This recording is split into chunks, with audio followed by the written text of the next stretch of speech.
So Geshe Laden, who kind of is the coordinator for this trip over here, will give us. I asked him to give us a very simple teaching on the 6 perfections. Thank you. Yeah. Okay.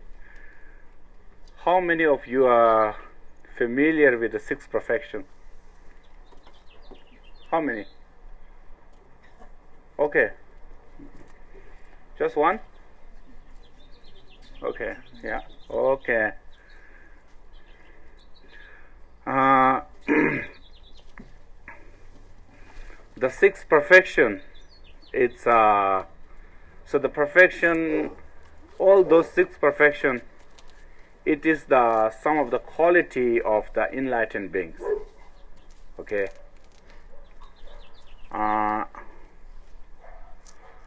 And also it's the practice of the 6th perfection is a practice of bodhisattva.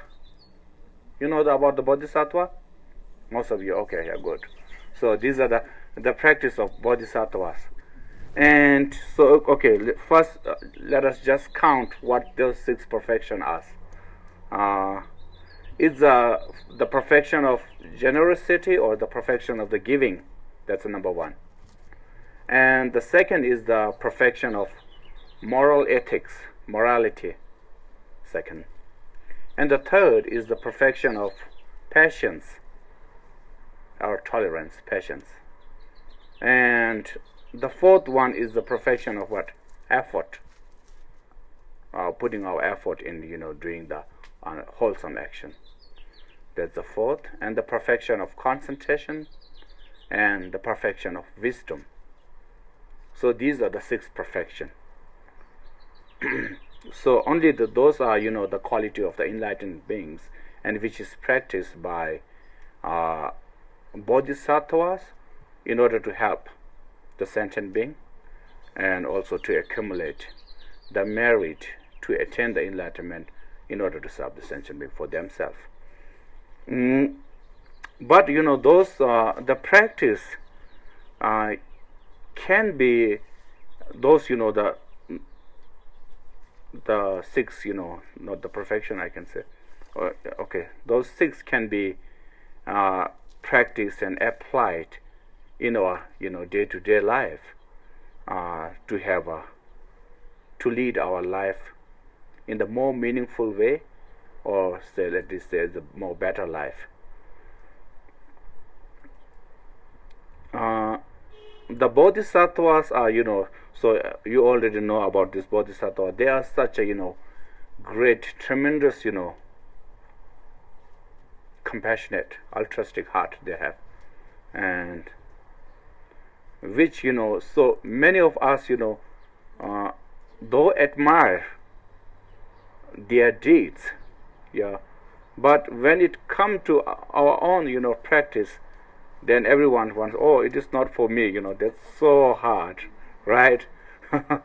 Really, so it is, but our mind can be trained gradually to reach that level of those, great beings. So we all know that, how mind, the state of mind is when we are younger, as a kid. Then through the education to the school, with the, high school and through the college, and how our mind, it grows. So it's a, limitless. Still we have to grow a lot. And we have that potential to achieve that. But those 6 practices of the bodhisattva to lead our life in the more meaningful way. Okay, first, so every one of us, we have the common aspiration as a human being to have more happiness, and don't want the difficulties or the miseries. That is, very common, right? Because I heard that, so just before coming here, we were in the Atlanta at the Emory, doing the celebrating the Tibet week at the Emory, and I like it very much. One of the the speaker from India, it's a Geshe Laden. So he is a director of the Library of Tibetan Works and Archive. So he says that every time he's asking the people, how many of you like to be happy? Is there anyone who don't like to be happy here? No, okay. Then for how long you need that happy? How long? For a moment or for a day, or for how long you want to be happy? Always, yeah. So that way Geshe Laden was asking the same that wherever he go, he asked that question to the people, and the response is same. They want to be happy, forever and always. So we are same, every one of us wanted to be that, long-lasting happiness, and so it is very hard, especially in this, now in this time, in this, to achieve happiness, just, very kind of staying isolatedly. So we are in this, also the social, social animals we are. And also we have to socialize and mingle with the people in the society, at least a neighbor and the community. And for that, to get together with the neighbor, if one is very, very the means and always what's the word for that, stingy, not the stingy, but stingy, yeah. So the perfection of the giving is not only giving the material things. It can be, though those perfection is not necessarily we need to get some possession of the material to give it to the people. It's a mind, the state of mind that is ready to the willingness to ready to give. That's such kind of mind is called the perfection of giving. And so that giving, so when we give, suppose say the material things, the clothing, the food, and also so giving can be as a also the the Dharma talk or the spiritual practice. It is also the practice of giving, and also the giving of shelter and refuge. So all this practice come under the giving, the practice of generosity. So if we have that kind of quality of giving, then everybody loves that person, right? Wanted to go there, so because they know that when they wanted something, okay, I have this friend who is always giving. So for that such kind of people, everyone is there very close with him, when they are ready to give all this, whether it's a material or the spiritual advice or the shelter or whatsoever, the refuge. So since so that we don't feel isolated in this big community, if we could practice the practice of giving, and so that that makes us close with the other people. So in that way, we don't feel isolated with ourselves because we have a lot of friends.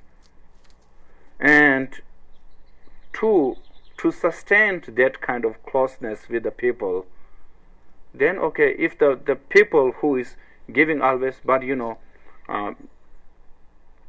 if their kind of, that's the second practice, the morality, if their behavior, if their morality is there's something not very good, then people don't like that, right? So one or two times, then they go. Otherwise, they say, oh. So if they, especially we call the physical and the verbal, the action, the unwholesome action, like they are not good behaving with the people, then they also, even if the people they giving something, then the people don't want to go there to have that because there is something wrong with their behavior. So therefore, behave ourselves, whether it's a physical. So physically can be summarized in three. we call the three negative actions. That is killing of the human being, and stealing, and sexual misconduct. These are the three negative actions of the the physical. If the person refrain from those things, not killing, not stealing, and so that is kind of the honest person. Then everybody wanted people like that. And from the verbal, it's telling the lie, and what is that? Slander, and harsh word, and the idle gossip. So those, the people, anyhow, if they're cheating the people every time, then even though they are giving something, whether it's say the material thing or the shelter or the food or the house or the refuge, whatsoever they are giving, then by the action of their giving, they come in contact, and people are so making close with the people. But if they lose their the morality, then that makes the distance from that people. So to keep that, to sustain that kind of the closeness, then one have to observe their morality, not cheating the people, not saying bad about the people. So that observing or practice of that morality helps to sustain that relationship once that we develop through the practice of giving. And that is from our side, by practice, observe, by applying those kind of morality. But also it depends on the other people as well. So how the people around us. Many of the peoples are so mean that they don't care about others.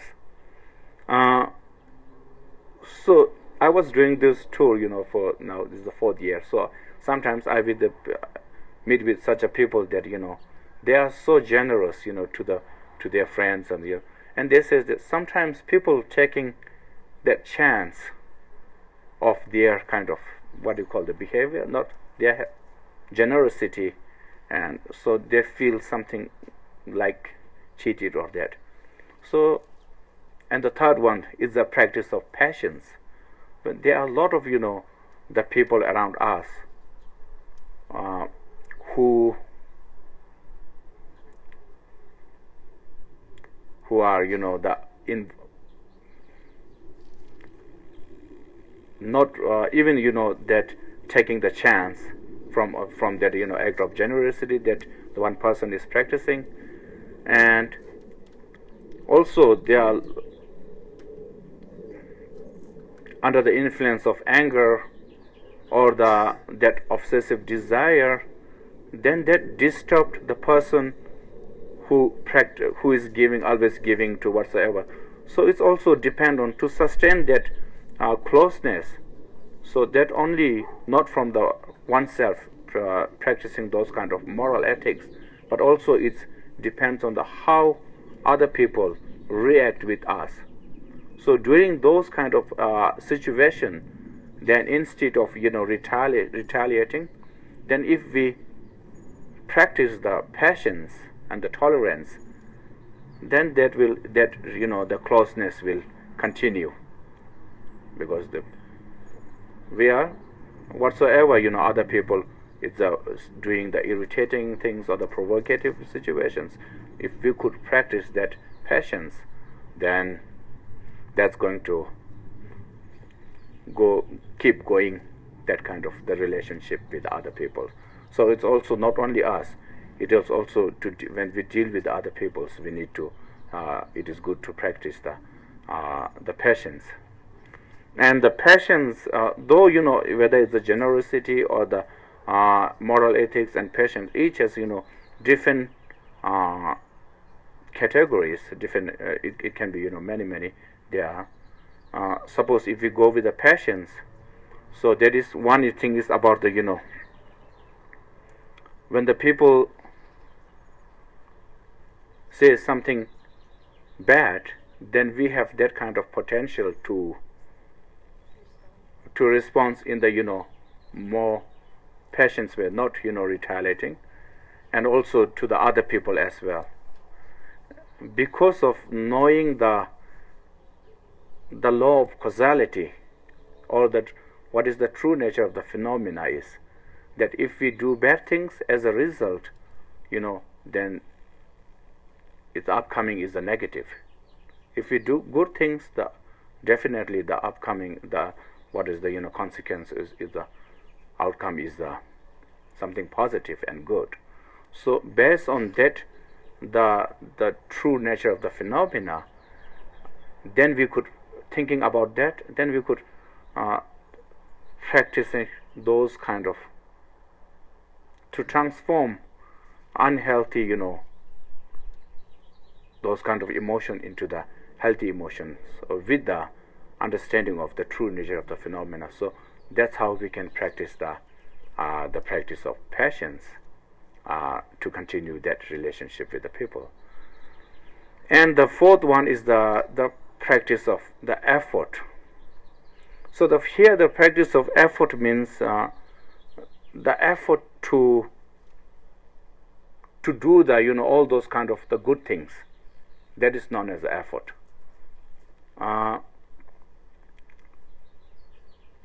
Okay, first, if we go with whatever the opposite of the effort is something laziness, and for the laziness there are we call, there are three different also types of different lazinesses there. One is that we always keep postponing the things. Okay, I will do it tomorrow, and tomorrow I can do it. Today is fine. We can excuse ourselves. So that's one of the laziness we are not doing at the right moment. So always pushing it back. That is one type of laziness. And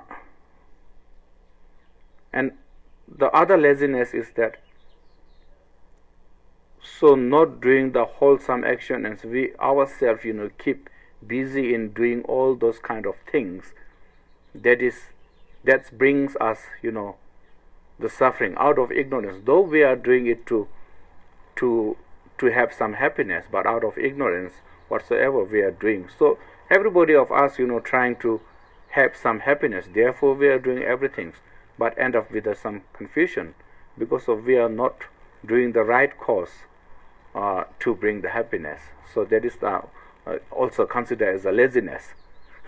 Though people in the generally we say, oh, he's a very hard-working, but from the spiritual practice, so this is not the hard-working, but it's laziness, because that is not developing the spiritual happiness. And one thing is that we call, we are just insulting ourselves, looking ourselves very low. Oh, such practice, it's a very high. I cannot do that. It is not for me, So I cannot do so. Making ourselves low. That is again the laziness. So opposite to these three laziness are the practice of effort. Though when I ask you, how long you want to be happy, so you say it's forever. So that only the wish to have a happy doesn't bring us happiness, right? We need to put effort to have that. And the putting the effort is what are the right causes that brings us happiness, what things we should eliminate that brings us the difficulties and miseries. Then we have to put effort on those things which brings us happiness, and try to put effort on those things to eliminate those things which causes the difficulties and miseries. So that comes under the effort or the fourth. And this, it is not just through the physical. Then we have to train it from our the mentally, inwardly, so that once we get a certain that such and such things will bring the happiness, and those things will end up in difficulties, we need to get as certain of that. And to get as certain, then we need to practice it, think about it over and over, again and again, and reading the book.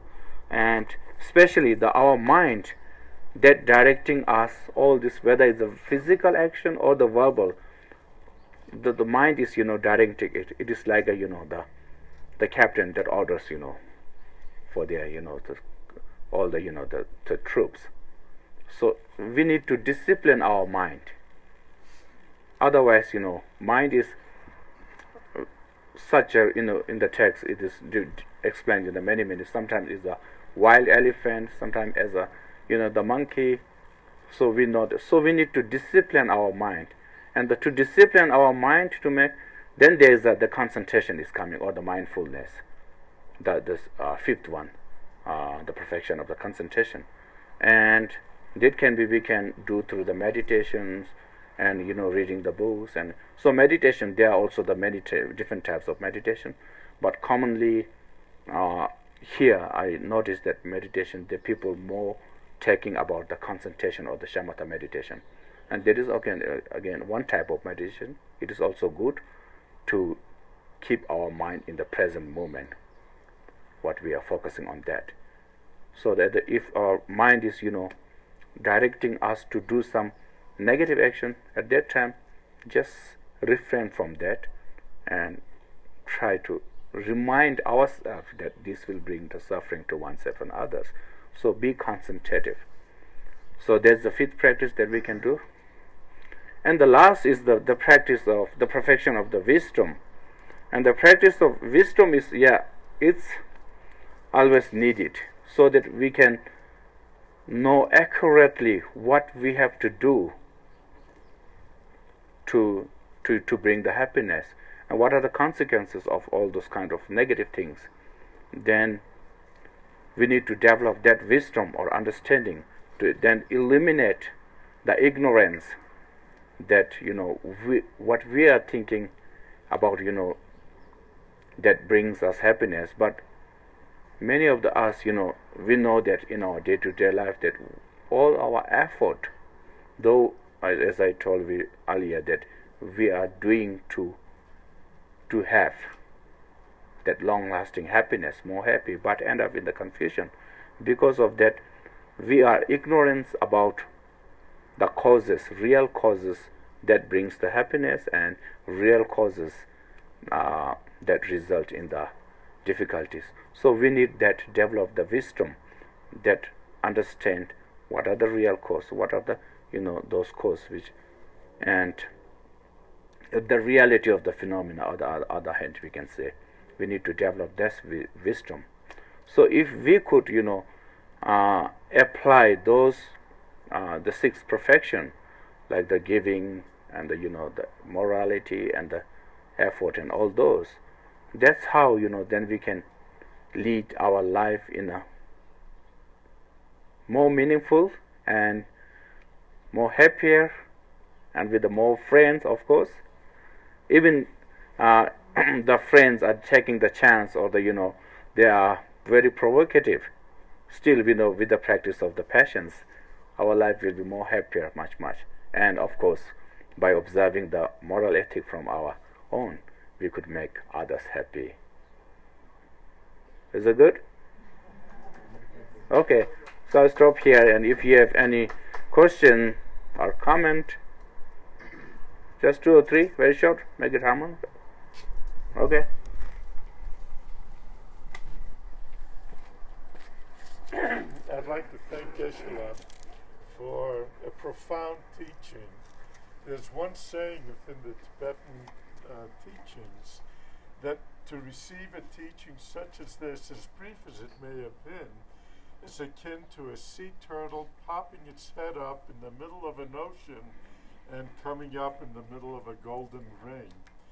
And really, the West does not bring about the teachings of the wisdom of being on how to become a happy person. And as simple and as short a teaching as this may be, it is ultimately profound. Because the easiest thing to do is to sit there in front of a prayer book and pray for 2-3 hours, but it's really the actionable teachings that count. Those are the ones that make a thing. There's one parable which can be disputed by many people, but I always say if you can't understand what is being said, you can't assimilate it. So thank you Geshe Laden, for it's putting the special. words into an understandable manner. Now, Leon over here has been recording it, and we have a little email thing, so if you want to put down your email address, we'll send it to you. And, you know, the half hour everybody has in their life to kind of refresh it. And as many times as I've heard the teachings of the six perfections, I always learn something about it, or it jogs me into thinking, hey, this is an area that I have to concentrate on. So thank you all for coming. I have two more things. One, we have some envelopes for contributions to the monks. They're here really raising funds for 3,000 monks that are in their monastery for their education, shelter, housing. So any amount that you may be able to give, we have little envelopes that you can put it in. And then Rowena is hosting the monks tomorrow night for more traditional chanting meditation, where you can, in fact, go into the single-pointedness that Geshe Laden spoke about, and let the monks do the work instead of you having to think about concepts. The monks do what they do best, which is pray. And so if you can make it, it's at the Houghton building on 2nd Street. And then another one just on Monday, got a call from a friend that there is a Bon Lama that's coming to Santa Fe. And Bon, as you know, is the most ancient of all of the Tibetan traditions, going back 10,000 years with the written language, both oral as well as written. And he is going to be giving a teaching on shamanism at the Ark. I have a few leaflets there if you want to look at it. The monks will be leaving on Saturday, going to California to continue the Mystical Arts of Tibet tour. And right now we're thinking whether to bring him back in the summer or bring him back in the winter for to do a sand mandala. And that we will decide. And if your name is on there, you'll definitely get the mailing. So thank you all for coming. It really is a blessing to have a community here that can live on. Thank you. Oh,